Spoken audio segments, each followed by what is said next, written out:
We can almost see Bill now as he finishes up chapter 4.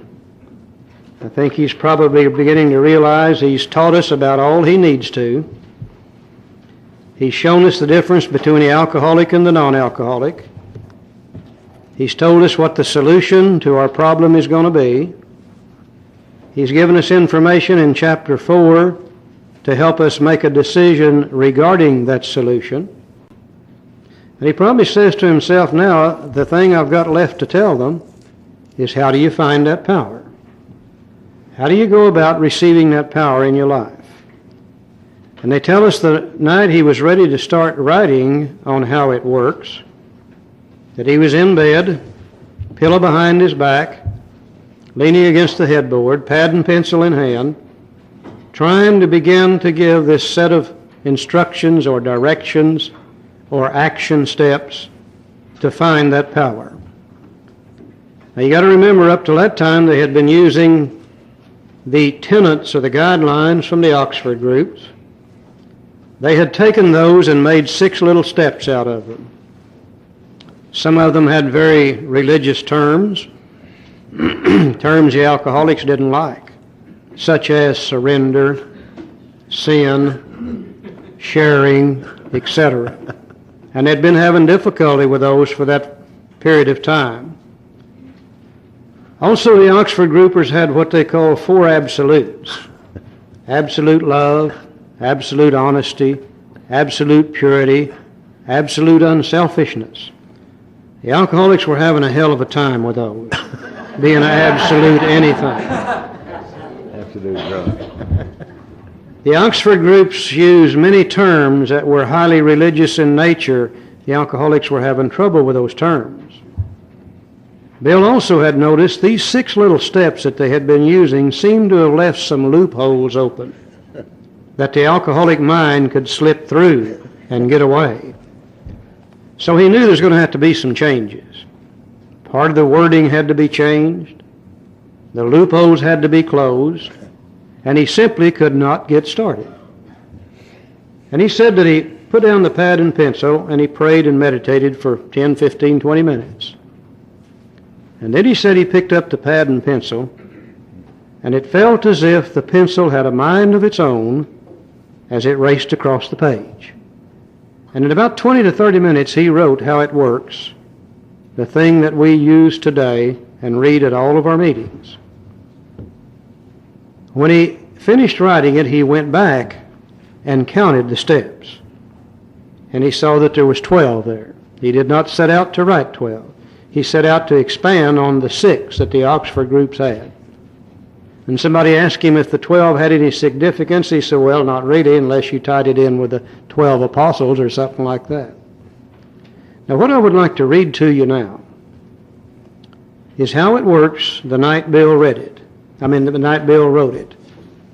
And we're going to notice there's going to be some differences between what I'm going to read and what's in your book. What I'm going to read is what he wrote before the other members got hold of it and before they forced some changes on it. And I think through the reading of the original How It Works, it's going to clear up 2 or 3 questions, and it's going to show us exactly what he's been doing in the doctor's opinion in the first 4 chapters. As I read it, I'll try to change the tone of my voice or through a pause or something to denote the differences. He said, rarely have we seen a person fail who has thoroughly followed our directions. Those who do not recover are people who cannot or will not completely give themselves to this simple program. Usually men and women who are constitutionally incapable of being honest with themselves. There are such unfortunates. They are not at fault. They seem to have been born that way. They are naturally incapable of grasping and developing a way of life which demands rigorous honesty. Their chances are less than average. There are those, too, who suffer from grave emotional and mental disorders, but many of them do recover if they have the capacity to be honest. Our stories disclose in a general way what we used to be like, what happened, and what we are like now. If you have decided you want what we have and are willing to go to any length to get it, then you are ready to follow directions. That some of these you may balk. You may think you can find an easier, softer way. We doubt if you can. With all the earnestness at our command, we beg of you to be fearless and thorough from the very start. Some of us have tried to hold on to our old ideas, and the result was nil until we let go absolutely. Remember that you are dealing with alcohol, cunning, baffling, and powerful. Without help, it is too much for you. But there is one who has all power, and that one is God. You must find him now. Half measures will avail you nothing. You stand at the turning point.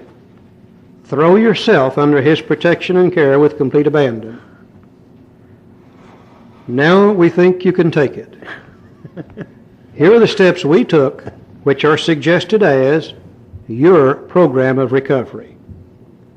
Number 1, admitted we were powerless over alcohol, that our lives had become unmanageable. Number 2, came to believe that a power greater than ourselves could restore us to sanity. Number 3, made a decision to turn our will and our lives over to the care and direction of God as we understood him. Number 4, made a searching and fearless moral inventory of ourselves. Number 5, admitted to God, to ourselves, and to another human being the exact nature of our wrongs. Number 6, were entirely willing that God remove all these defects of character. Number 7, humbly, on our knees, ask him to remove our shortcomings, holding nothing back. Number 8, made a list of all persons we've harmed and became willing to make complete amends to them all. Number 9, made direct amends to such people wherever possible, except when to do so would injure them or others. Number 10, continued to take personal inventory, and when we were wrong, promptly admitted it. Number 11, sought through prayer and meditation to improve our contact with God, praying only for knowledge of his will for us and the power to carry that out. Number 12, having had a spiritual experience, as the result of this course of action, we tried to carry this message to others, especially alcoholics, and to practice these principles in all our affairs. You may exclaim, "What an order, I can't go through with it." Do not be discouraged. No one among us has been able to maintain anything like perfect adherence to these principles. We are not saints. The point is that we're willing to grow along spiritual lines. The principles we have set down are guides to progress. We claim spiritual progress rather than spiritual perfection. Our description of the alcoholic, The doctor's opinion, the chapter to the agnostic, chapter 4. and our personal adventures before and after This is Bill's story and more about alcoholism. have been designed to sell you 3 pertinent ideas. A, that you are alcoholic and cannot manage your own life. Step 1. B, that probably no human power can relieve your alcoholism. Step 2. C, that God can and will. Still step 2.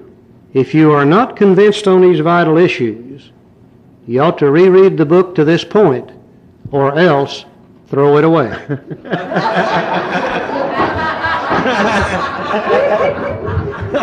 What could be more clear? See, it's evident that what he's been doing is teaching us through the doctor's opinion in the first 4 chapters. First 2 steps. And what he's been teaching us is the 3 pertinent ideas which are contained in the first 2 steps. Now, if we're not convinced of those ideas, we haven't taken steps 1 and 2, so we're going to have to go back and reread the book, or else throw it away, because you can't go on to 3 until you got 1 and 2. If you are convinced, as the book says today, you are now at step 3. And I used to read that, and I'd say, where it said, if you're being convinced, we're now at step 3, and I'd say, well, where in the hell did steps 1 and 2 go? You know, he never tells you how to work 1 and 2. From step 3 on, every step, it tells you why you need to work it, how to work it, and what the results will be. He never does that with 1 and 2, because you see, they're not working steps. There is no work involved in step 1. Step one is a statement of fact. We admitted we were powerless over alcohol. Our lives had become unmanageable. Now, how do I know that? I know that based on the information I've been reading and studying in the doctor's opinion in the first 4 chapters. Step two is a statement of fact. I came to believe that a power greater than myself can restore me. How did I come to believe that? On the information presented in the doctor's opinion in the first 4 chapters. Now, if I'm convinced of that, then I'm ready to start step 3. The fallacy in starting the newcomer in chapter 5 is we're trying to start them at step 3, and they haven't had 1 and 2 yet. They don't know about the powerlessness. They don't know about the power. Therefore, they're not going to be able to take step 3. Now, in the beginning, before the book was written, all of this information that we've looked at last night and this morning was presented out there during their visits with that alcoholic. When they went out and visited with that alcoholic through the telling of their stories, they convinced that person he was powerless over alcohol and his life's unmanageable. They would go back in a day or two and start talking about spirituality, and they would help that person come to believe that a power greater than themselves could restore them to sanity. Then when they got out of the jailhouse or the hospital, they said, "How would you like to go with us to a meeting?" And they would take them to an Oxford group meeting. And they would say, "Now this guy knows he's powerless, and he believes in God, and we want to sponsor him into this group." That's what sponsorship was in the beginning, just like into the Eastern Star, the Lions Club, or anything else. And the group would vote to take him in or not. Then when the group took him in, 3 or 4 or 5 of them, especially in Dr. Bob's house, would take him upstairs. They would all get on their knees, and he would make his surrender. Their first step was surrender, which is our 3rd step today. 1 and 2 was done out there. They had no official 1 and 2. But when the book was written, and he came to other parts of the country, they knew the book had to do that. So the doctor's opinion in the first 4 chapters are designed to give us steps 1 and 2. And if we are convinced, we're now ready to start on step 3.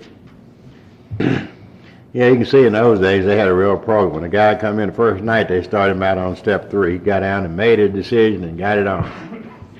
You know, I wish we could do things like that today. You know, we got to come in, sit around for about 6 months and blame it on our ancestors before we even start.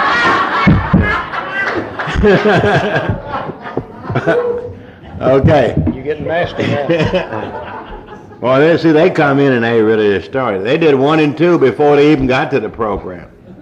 And those are only, step 1 and 2 are only conclusions that we have in our minds. Step 3 is the first step in recovery. But as he said, they couldn't do this, so the book, the first 4 chapters, prepare us for steps 1 and 2. And so we're now beginning, you know, we're ready to get started on this decision and carry out this planned program of recovery. Now when Bill, directions. Once Bill wrote this, and the very night he wrote it, he had just finished, and the guy Howard, the guy named Howard in New York, came by one of the Oxford groupers and knocked on the door, and was going to visit with Bill, and they brought one of his pigeons by with him, and they said Bill was real enthused that this guy, glad that this guy came by, because he just finished 12 steps, and he showed Howard the steps, and Howard, he said, "What is all this stuff? What is all this God stuff?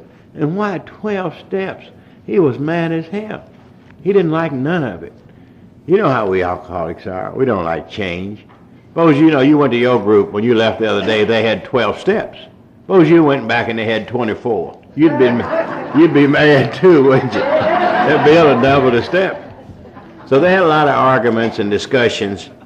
In fact, this was a great trouble in the writing of the book with Bill and the first one and the first people. I don't know how many was there they started, but by this time there was a lot of arguments and discussions over the book, particularly this section of the book.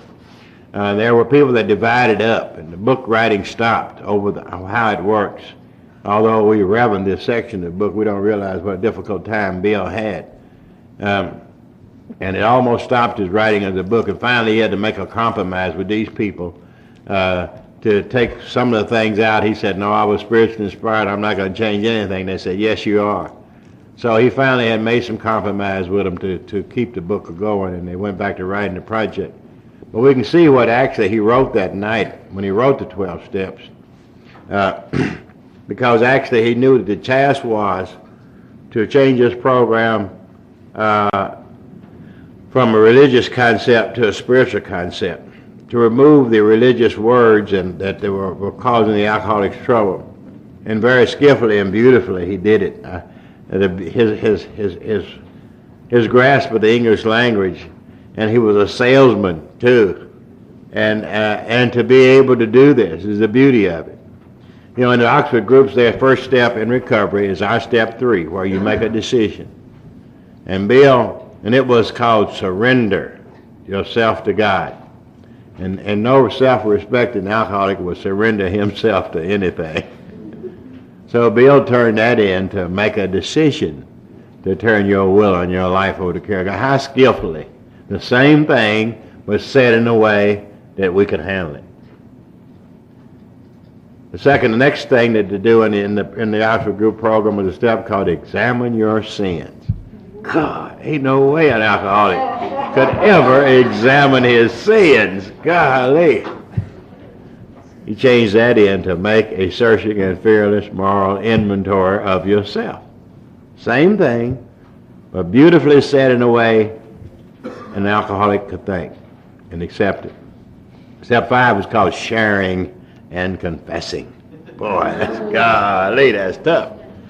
No way an alcoholic could share or confess anything, but he could admit to God, to himself, and another human being the exact nature of his wrong. Same idea, but said in a way that's acceptable to alcoholics. Step 6 and 7, as he wrote that night, were some of those steps. He said we needed to close loopholes in the process that alcoholics could jump through. Steps 8 and 9 was one-step program in the Oxford group called restitution. That's pretty tough on alcoholic.